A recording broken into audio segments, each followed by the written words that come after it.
Let us begin with a Shanti Mantra. Please close your eyes. Om Bhadram Karne Shrunuyama Deva Bhadram Pashyem Akshabhirya Jatra Sthirairangai Tuštuvang Sastanubhe Vyashema Deva Hitanyadayu Swastina Indro Vriddashavaha Swastina Pusha Vishvaveda Swastina Starksho Arishthanemihi Swastino Bruhaspatir Dadatu Om Shanti Shanti Shanti. May we hear what is good and auspicious in this world with our ears. May we see what is good in this world with our eyes. May we be prayerful in life with calmness of body and mind. May we serve God throughout our life. May we be blessed by Indra, Pusha, Garuda, and Brihaspati. Om peace, peace, peace. I bow to the lineage of Kriya Yoga masters. I bow to the saints and sages of all religions, of all places, of all times. I bow to the Almighty God, and I bow to all of you.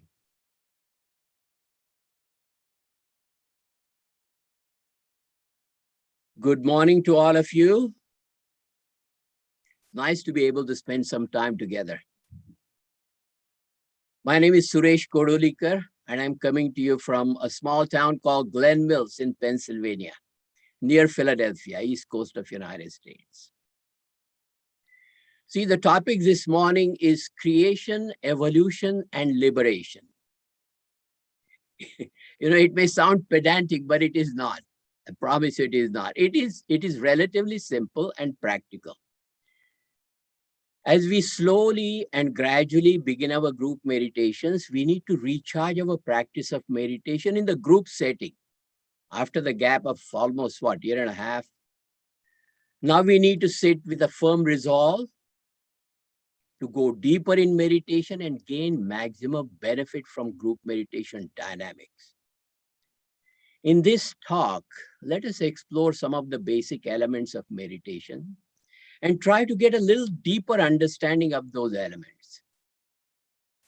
Anyone following any technique of meditation based on the spinal centers or chakras, I hope will benefit from this talk. We'll also try to understand the levels of higher consciousness that lie between Ajaya and Sahasrara Chakra, ultimately leading us to liberation. So creation, evolution, and liberation. Most of the information in this talk is taken from the two books. Let me see if I can share screen and be able to show you the books.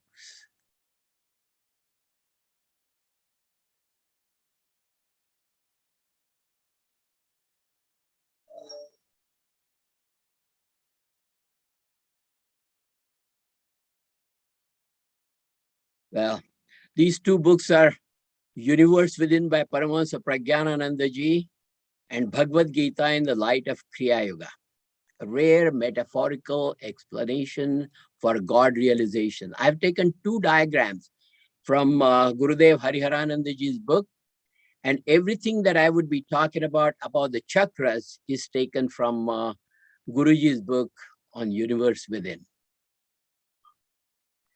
The purpose of this talk is to provide tools to go a little deeper in meditation. And as most of the meditation techniques recognize the significance of chakras or the spinal centers, we will relate both the creation and evolution to the attributes of chakras. Help us go a little deeper in meditation that way. The 7 chakras from the bottom to the top, as most of you know, Muladhara, Swadhishthana, Manipura, Anahata, Vishuddha, Ajaya, and Sahasrara. You see, the movement of pranic energy during meditation is in the upward direction from Muladhara to Sahasrara. This is the spiritual evolution or spiritual progress. And to understand the spiritual evolution, we need to understand creation. This will become a little clearer as we go into this talk. Creation has the movement of energy from the top to the bottom. Evolution has the movement of energy from the bottom to the tops. Let us talk about the process of creation. Most religions, as we know, they believe in God in one form or the other. Let us take the example of Christianity and Hinduism. We know that in Genesis, there is a statement, and I quote, "And the Lord God formed man from the dust of the ground and breathed into his nostrils the breath of life, and man became the living soul." In Taittiriya Upanishad, it is said, "Ekoham bahushyami." Ekoham bahushyami. God said, "I am alone. I want to become many." As most religions believe in God, that God created all forms of life, including human beings. How does this creation take place? The creation takes place from the subtle elements to the gross elements. Human body has 9 doors: 2 eyes, 2 nostrils, 2 ears, mouth, genital, and anus. God enters into this body through the 10th door at the top of the head. Baby has a soft spot at the fontanelle. That is the 10th door, which slowly closes within first 2 to 3 months of birth. We spent rest of our life to open that door. Anyway, God enters into the body through the 10th door and abides in the Ajaya Chakra, soul center, center of the brain. Power of God, which is abiding in the fontanelle, is the subtlest of the lower 6 chakras. You see, this covers 2 centers in the brain. Now let us talk about the 5 centers in the spine. Our body is made from the 5 elements. Everything in this world is made from the same 5 elements. What are those elements? Ether, air, fire, water, and earth. From the subtle to the gross. Ether is the subtlest element and earth is the grossest element. There are 5 centers on the spine, 2 in the brain. Let us concentrate on the 5 centers on the spine. Vishuddha Chakra has the ether element, the subtlest of the 5 elements. Vishuddha Chakra is here. Anahata Chakra has the air element. Manipura, which is the navel center, has the fire element. Swadhishthana has the water element. Second center, straight back from the genitals on the spine. And finally, Muladhara, which is the tip of the spine, the bottom of the spine, has the earth element. Ether is the subtlest of the 5 elements. Air is gross compared to ether. Fire is gross compared to the air. Water is gross compared to the fire. And earth is gross compared to the water. In the process of creation, the journey is downward from the subtlest to the grossest, as we talked a couple of times, as we said a couple of times in the past. Therefore, the process of creation has the movement energy from the top of the head to the bottom of the spine. Let us briefly visit the Sankhya theory of creation. Sankhya is the first school of Hindu philosophy. There are 6 schools of Hindu philosophy: Sankhya, Yoga, Nyaya, Vaisheshika, Mimamsa, and Vedanta. In Sankhya, there is a concept of Purusha, which is the same as Brahman or Atman. Purusha is known to be Swayambhu, meaning it is self-created, it exists without any external help. Nature of Purusha is total calmness and perfect balance. Prakriti is part of Purusha. Prakriti is the creative energy of Purusha. Prakriti is also Maya. But let us not forget, Prakriti is the creative energy of Purusha. Without Prakriti, Purusha would not be able to create anything. That's how important Prakriti is. Attributes of Prakriti are three gunas, which are Sattva, Raja, Tama. Sattva is peace, harmony, clarity, and goodness. Raja is restlessness, agitation, ambition, passion. Most of us, we can relate to that. Some aspect of Raja is there. And Tama is laziness, dullness, and confusion. I hope nobody relates to that. Normal tendency of the three gunas is to stay in perfect balance. So what did we do? We talked about Purusha, then comes Prakriti, then three attributes of Prakriti, Sattva, Raja, Tama. Let us back up a little. Prakriti is the creative energy of Purusha. Purusha is always in perfect balance, totally detached, unaffected by any movement. When Purusha says that Ekoham Bahushami, I am alone, I want to be many, I want to become many. Purusha's creative energy, that is Prakriti, creates movement. This disturbs the total balance of equilibrium, total balance or the equilibrium of Sattva, Raja, Tama, which is the normal tendency of these three attributes. And this is the beginning of creation. As a result of that, Tanmatras are created. What are Tanmatras? Tanmatras are the 5 elements that we are made up of, and everything in the world that we see is made up of. But they're in the subtle form. They're in the subtle form so that our sense organs cannot perceive them. These are ether, air, fire, water, and earth. Now, they have to undergo a process of panchikarana. It is a process of combining these elements in certain precise proportions. And tanmatras become perceptible to us, meaning we see earth, water, fire, air, and vacuum as we normally perceive them. These 5 elements are outside of us as well as inside of us, related to the 5 chakras. We talked about that. The process of creation is a journey from the top to the bottom. The process of evolution is a journey from the bottom to the top. Many forms of meditation are based on the spinal centers or chakras. Let us try to understand or review our understanding of the chakras. Chakras are not visible to the human eye. They are part of the subtle body. We have physical body, subtle body, and causal body. Sthula Sharira, Sukshma Sharira, and Karana Sharira. So chakra is the rotating energy of prana, the life force. Each chakra has a lotus with certain number of petals. You know, these are not myths. Chakras exist in the subtle body. Prana is the life force or the energy that we need to keep our physiological functions operating. There are 5 different types of pranas.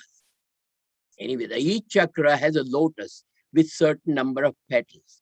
These petals, they indicate purity and energy in each center.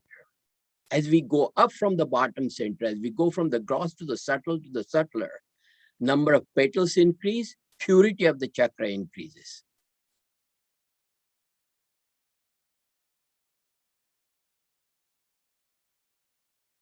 This generally applies to the 5 centers.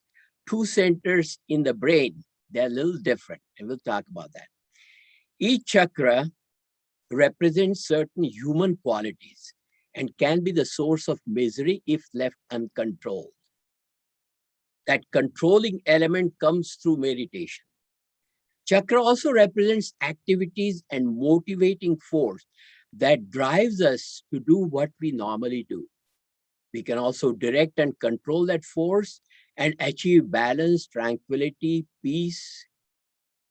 through the process of meditation.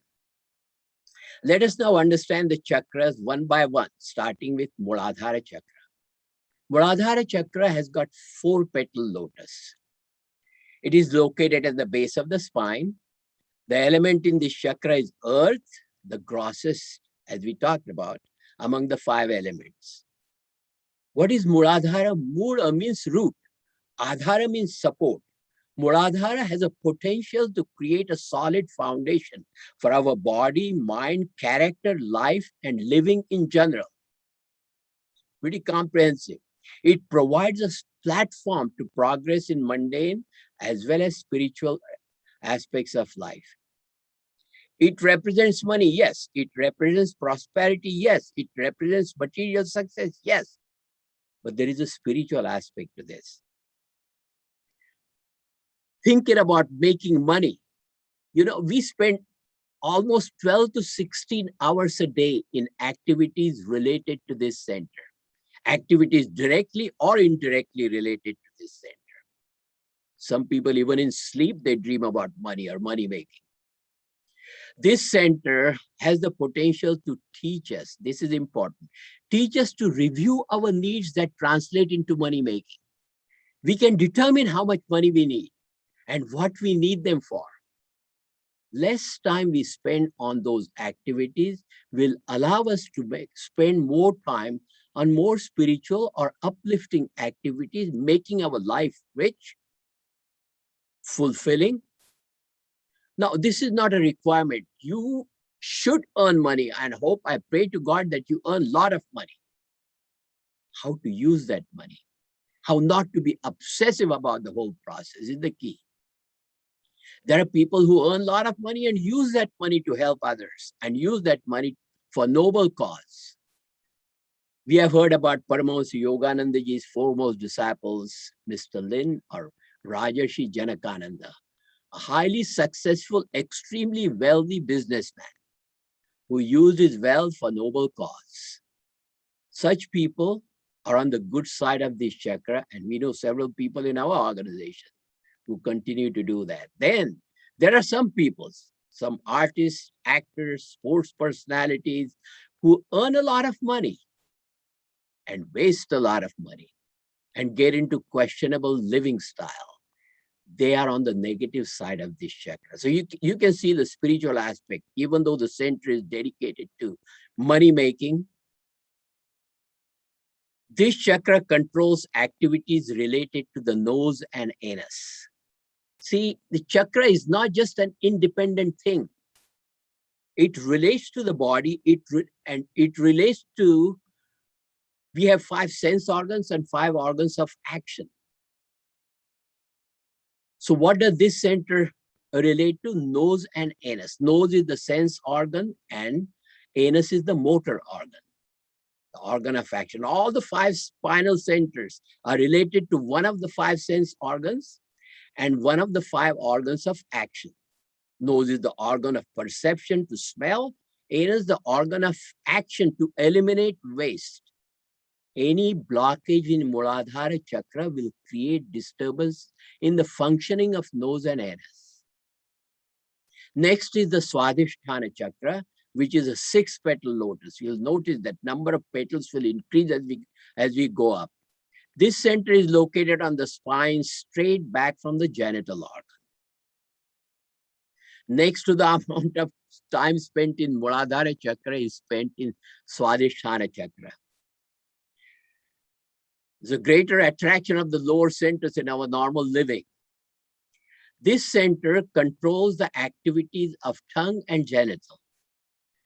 Tongue recognizes taste of things that we eat. We are what we eat. We have heard that many a time. Strength of this center is control. Control over what we eat and control over our sexual activities. If we lose control over the tongue, we eat what tastes good and not what is good for us. If we lose control over the sexual activities, we turn from human being to animal being. Choice is ours.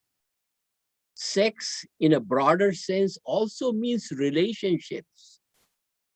Our relationships with our family members, friends, teachers, nature, animals. The quality of life depends upon the kind of relationship that we create and maintain. Very important.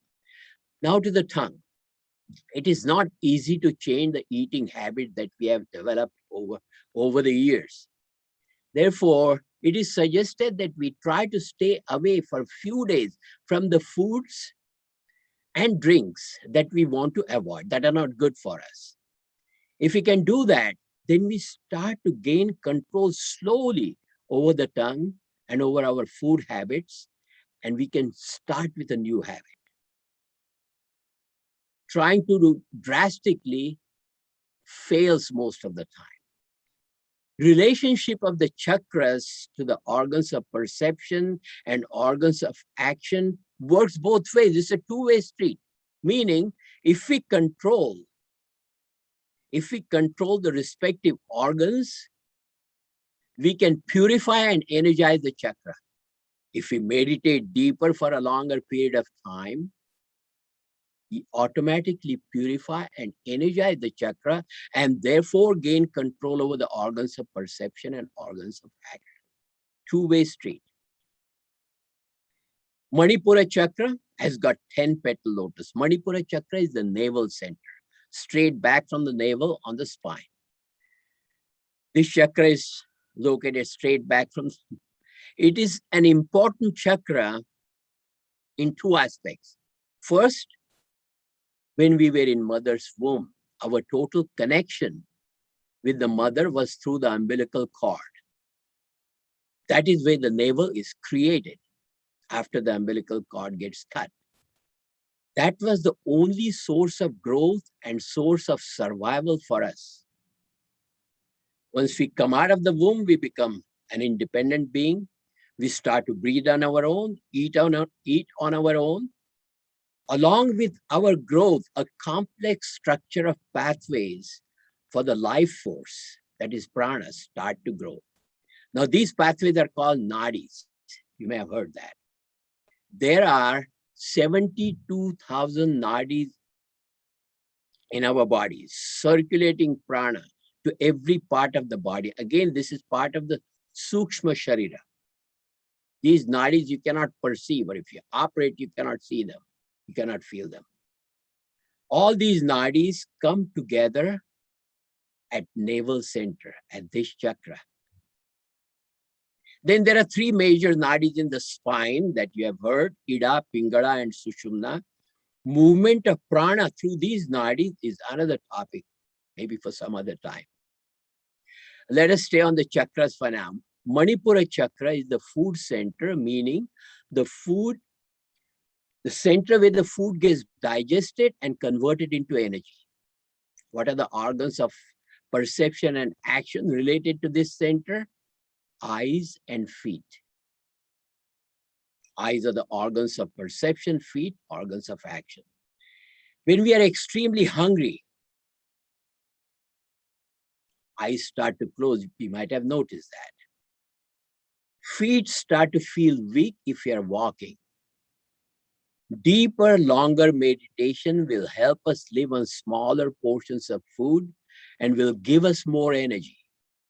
Remember, the chakra and the connected sense organs is a two-way street. One can energize the other. Still, purer the chakras are, more sensitive the body becomes and cannot tolerate impure food. Then we come to Anahata Chakra, the heart center. Number of petals, 12 petals. So more purity, more energy. This center is located on the spine behind the middle of the chest. This center has 3 mundane centers below and 3 divine centers above. So the sign for this chakra is 1 triangle coming down from the top and 1 triangle coming up from the bottom. These 2 triangles meet at the heart center, creating a Star of David-like diagram. This is the air center, subtler than earth, water, and fire, lower centers. Air is our breath. Breath is our life. And control over the breath is a gateway to liberation. Air is our breath, breath is our life, and control over the breath is a gateway to liberation. As we all know, breath is very important most of the meditation practices. Therefore, Anahata Chakra is important in meditation practice. It helps us perceive love for God. It helps us perceive love, patience, balance, tolerance, happiness. These are all the characteristics of Anahata Chakra. Skin and hands are the organs attached to this center. Skin and hands. Touch sensation through skin with love and compassion show the strength of this center. Ego, dislike, hatred, arrogance show weakness in this center. Vishuddha Chakra is the next center. It has 16 petal lotus. This center is in the throat, aligned with thyroid gland. Thyroid glands are just below Adam's apple here. It is a center of detachment, center of religion, center of spirituality. Coming up to this center means transcending the negatives of the lower four centers. The organs attached with this chakra are ears, and mouth. When through sincere and regular meditation one advances to this center, one can feel the impact of purity on ears and mouth. Naturally, one gets attracted to the good things to hear. Bhadram Pashyema Bhadram Karnevi Shrunuyama Devaha. We started with this prayer. Oh Lord, let me hear what is good through my ears. Let me hear what is auspicious through my ears. Spirituality, spiritual progress. We automatically start to avoid talks or gossips, sounds that are unsuitable for spirituality. Purity of the mouth can be experienced through sweetness in speech, which reflects compassion in heart. They say that the true spiritual journey begins from this center up. As one gets drawn to the upper centers automatically. Upper centers in the brain, there are two centers above this. That brings us to Ajaya and Sahasrara Chakra, two centers in the brain. Gurudev Hariharanandaji used to teach us that there are 9 doors in this body, which we talked about earlier. These 9 doors are for our enjoyment, for our perceptions, for our learning, for procreation and elimination. God enters this body through the 10th door, the fontanelle, and makes abode in Ajaya Chakra, the 6th center. There are no organs attached to these 2 centers. The organs have positives and negatives. The 2 centers have purity. Therefore, there is no relationship of these chakras with any sense or motor organs. They are related to 2 glands, 2 very important glands. Ajaya Chakra to pituitary and Sahasrara to pineal. If you can see the diagram of the brain, straight back from the junction of your eyebrows, 2 inches back, you can see this pituitary gland, the master gland.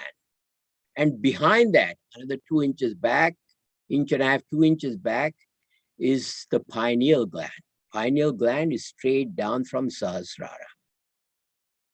Once one comes up to Vishuddha Chakra, the normal upward pull established by the upward journey from Muladhara to Vishuddha, one creates unstoppable force to ascend to Ajaya and automatically to Sahasrara.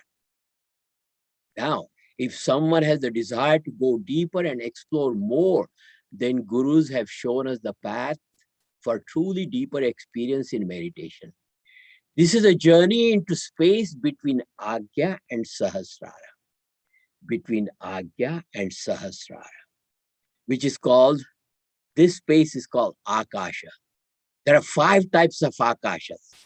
The names are Chidakasha, Dahara Akasha, Parakasha, Atma Akasha, and finally Mahakasha. Let's take one by one and see the location as I show it on my face here. Chidakasha is near the pituitary. Chit means consciousness. This is called the reflected consciousness, which gives us awareness, to function in this world. It is because of this awareness that I'm able to talk to you. It is because of this awareness that you are able to listen to me. It gives us perception through our senses, and also organs of action. This is only the reflection of the divine consciousness or the original consciousness which is called Sakshi Chaitanya, witness consciousness or effulgence. Even though this consciousness in this Chidakasha is called reflected consciousness, it gives us a powerful tool to function in this world and relate to various things. It helps us use our sense organs and organs of action. That's how important this consciousness is, Chidakasha is. But then when we go above to this point, where we see yogis, monks, put a red dot in here, that is Dharakasha, just slightly above this. Dharakasha, little above pituitary. Dhara is fire, which burns everything impure. Compared to the super divine consciousness, everything else, including Chidakasha, is impure. Because Chidakasha relates to the mundane. When everything related to the mundane world is burned, the pranic energy moves to the level just below fontanelle, to here. This is Parakasha. What happens when everything related to this world, including that reflected consciousness, is burned? Then there is total nothingness, absolute calmness. This is the inner sky, where the mundane existence is in suspension and awareness is completely gone. One is very close to the light of Atman, which is at Sahasrara. Atman is Brahman, our true self. One is so close to answering the question, the age-old question of who am I? Just one more step. Ever-rising pranic energy is pulling one to the fontanelle. And once you reach the fontanelle, this is Atma Akasha, where pranic energy has merged into the Atman, has arrived at Atma Akasha, undefinable divine joy of union with Atman.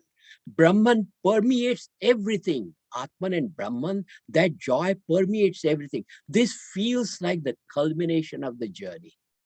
Long journey from Muladhara to the fontanelle.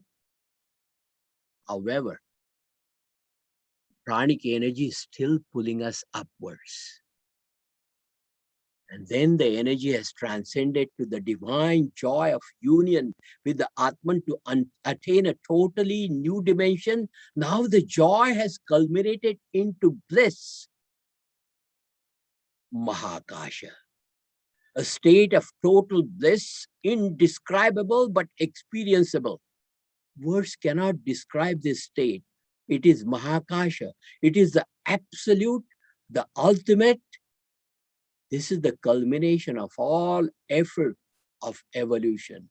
It is the end of the journey, end of duality. We have reached the destination, which is oneness. The creation has started from this point.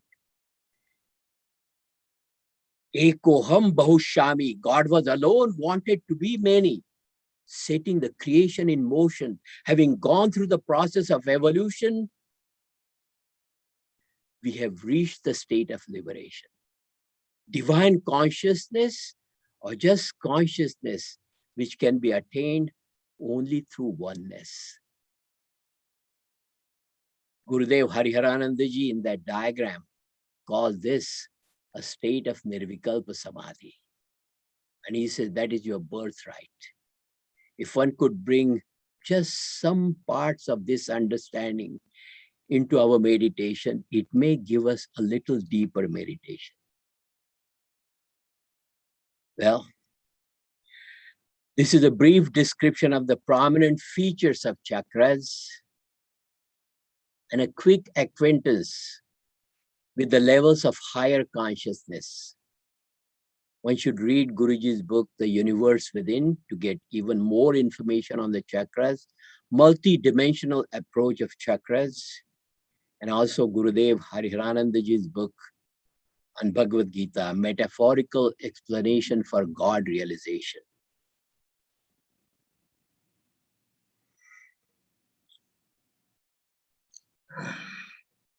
Let us see if we can bring little bit of this in the practical meditation. Let us close the eyes.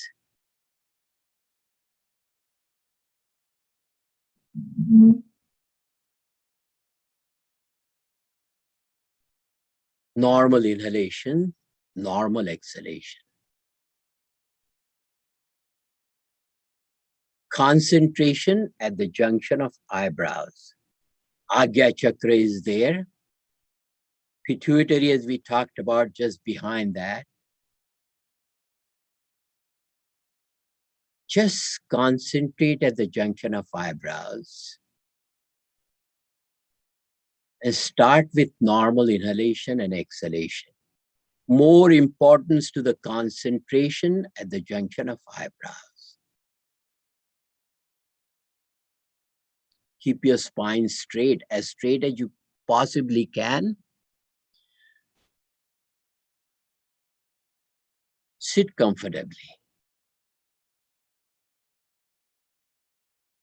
Deeper concentration at the junction of eyebrows, the pituitary.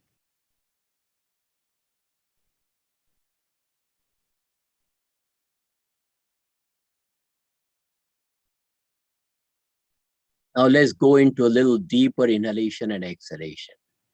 Take a deep inhalation, deep exhalation without holding the breath. Deep inhalation, deep exhalation. Deep inhalation, deep exhalation. Deep inhalation, deep exhalation. With each inhalation, go a little deeper at the junction of your eyebrows. Try to go a little deeper, little inside the brain from this point if you can. Deep inhalation, deep exhalation.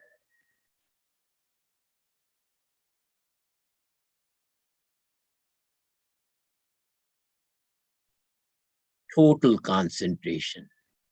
If the concentration is on the breath, you may feel the air entering through the nostrils, going within. See how far you can concentrate, how far you can trace that journey of air into the lungs.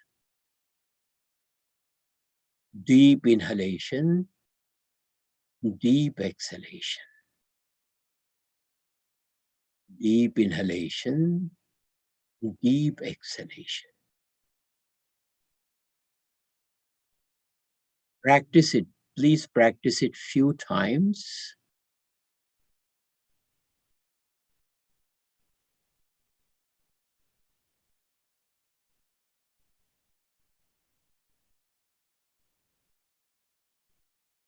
Attention at the fontanelle.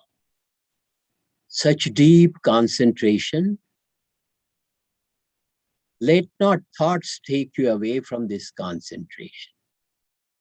The sitting with love, sitting with determination, sitting to go deeper in meditation.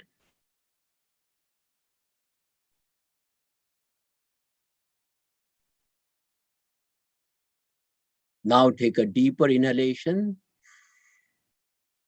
Hold the breath and bend forward. As far forward as you comfortably can, hold and calmly exhale. Hold the posture. Keep your hands on the thighs if you want to. Normal inhalation and exhalation. Just this posture is expanding your spine, energizing your spine. Feel the result of that. Deeper concentration at the fontanel, deeper concentration at the junction of your eyebrows.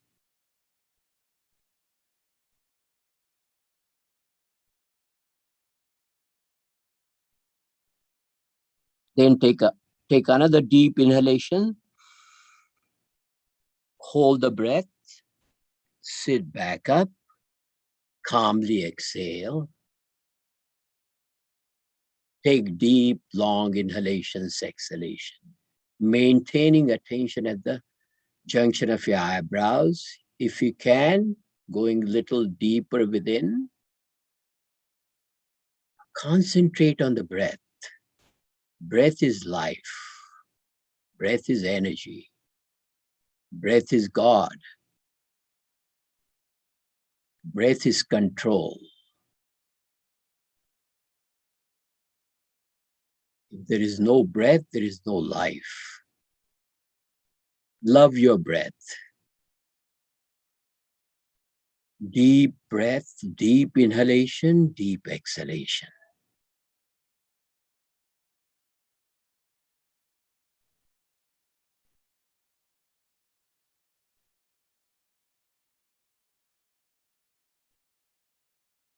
If you concentrate at the junction of the eyebrows and try to go a little deeper, you may automatically transcend the pull of the lower centers, the negative aspect of lower centers.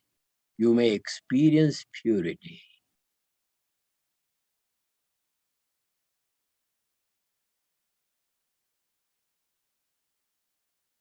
Inhaling with love, inhaling with faith, inhaling with conviction. Take a deep inhalation. Hold the breath. Bend forward. Calmly exhale. Holding this posture, continue to breathe normally. Not deep breaths, normal inhalation, exhalation, but more concentration at the center of the brain.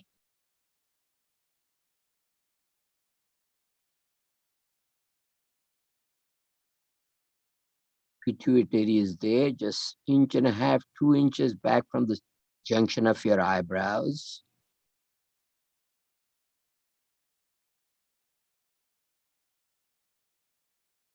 Concentrate there if you can.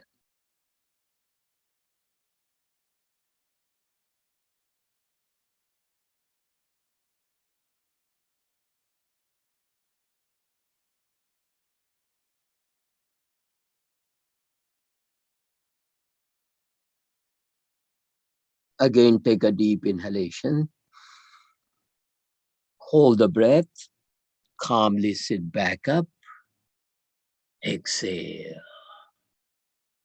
Take deep, long inhalations, exhalations. Go deeper at the center of the brain. Love God.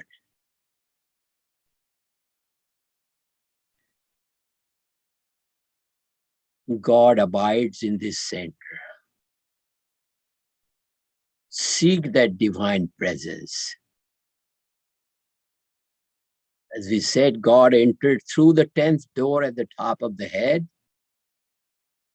and abides at the center of the brain. Feel that divinity. Deep inhalation, deep exhalation.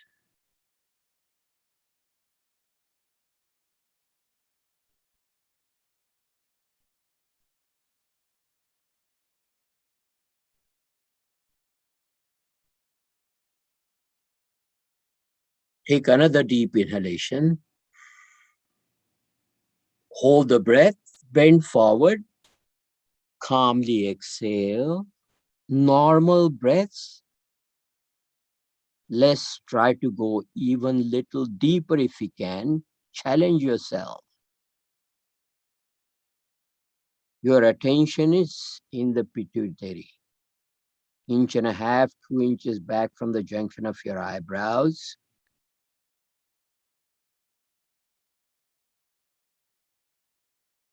Go another 1.5 inches back from there. Seek that point. Pineal gland is there. Straight down from the fontanelle, from the top of the head where baby has a soft spot. Concentrate.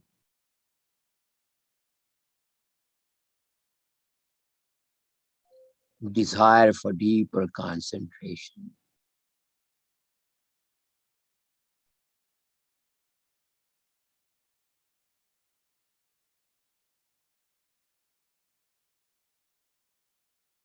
Normal breath, deeper attention at that point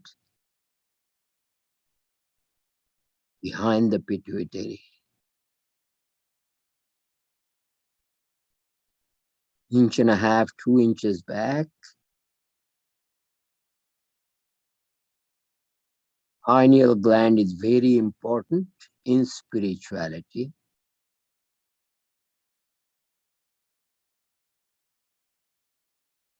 Medical science has not explored the total potential of pineal gland yet. Concentrate. Have a deeper desire for deeper meditation.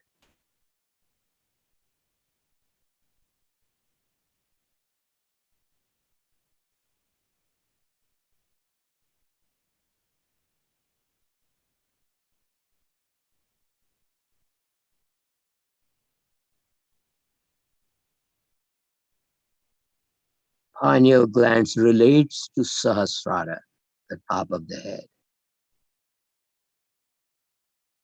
Take a deep inhalation. Hold the breath, sit back up. Calmly exhale. Again, deep, long inhalations, exhalations. Sitting comfortably, sitting with spine straight. Love for God in the heart. Attention on the breath.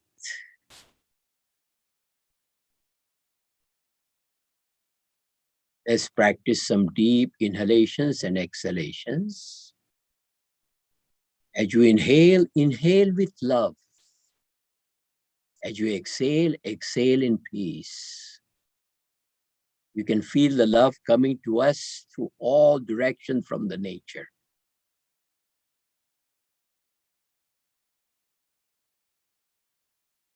Take a deep inhalation. Inhale with love. Exhale in peace. Inhale with love. Exhale with peace. Inhale with love. This love will give you peace. Exhale with peace. Inhale with love. Exhale with peace. Let not thought enter into your mind. Total attention on the breath. Inhale with love. Exhale with peace. Prasanna vadanam dhyaye. Let there be happiness on the face. Joy of meditation on face. Inhale with love. Exhale with peace. Inhale with love. Exhale with peace. Total concentration on the breath. Practice at your own pace, but love God. Love your breath. Maintain the pinpointed attention at the pituitary junction of eyebrows, straight back from the junction of eyebrows.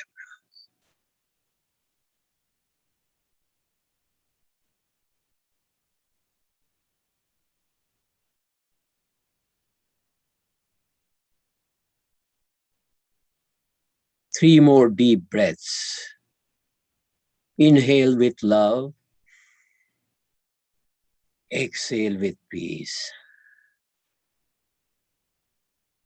Inhale with love. Exhale with peace.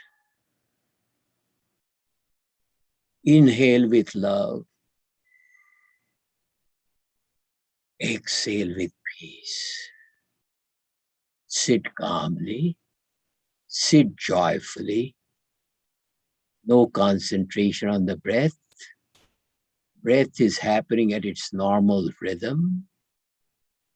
You're sitting in total calmness.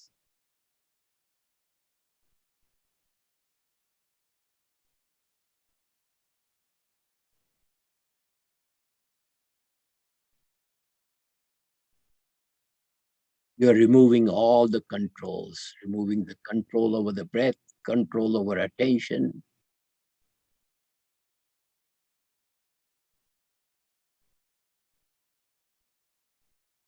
Thoughts come in, watch them. Do not resist them.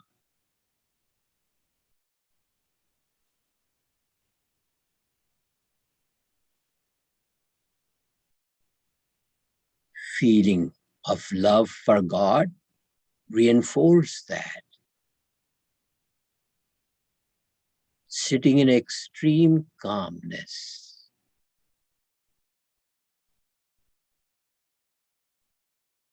Your natural state. State of Brahman, in total equilibrium, in total calmness.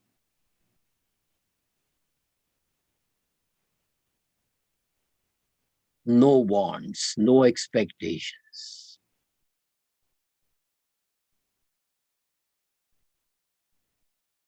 You're in joy. You're in natural joy.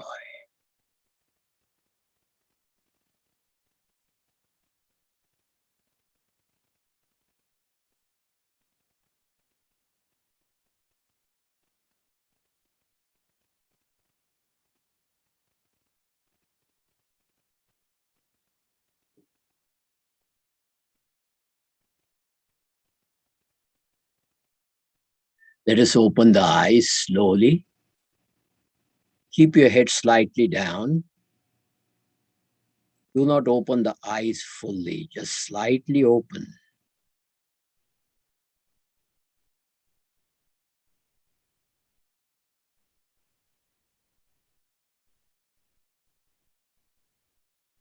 Everything is divine. This body is divine. The 5 elements that have made up this body are divine. Everything around me is divine.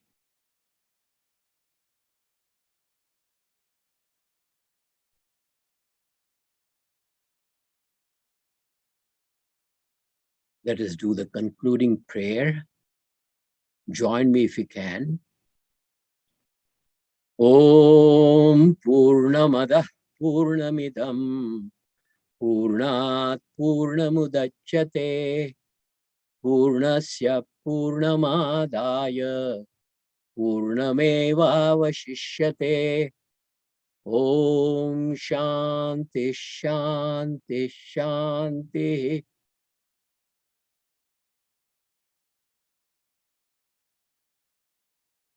That Brahman is infinite. This manifestation of that Brahman is also infinite. This manifestation has come from that infinite. In this manifestation, if I can see that infinite, infinite alone remains. Om peace, Om peace, Om peace. Thank you all very much for this opportunity, and thank you for your divine. Jai Guru, Jai Guru.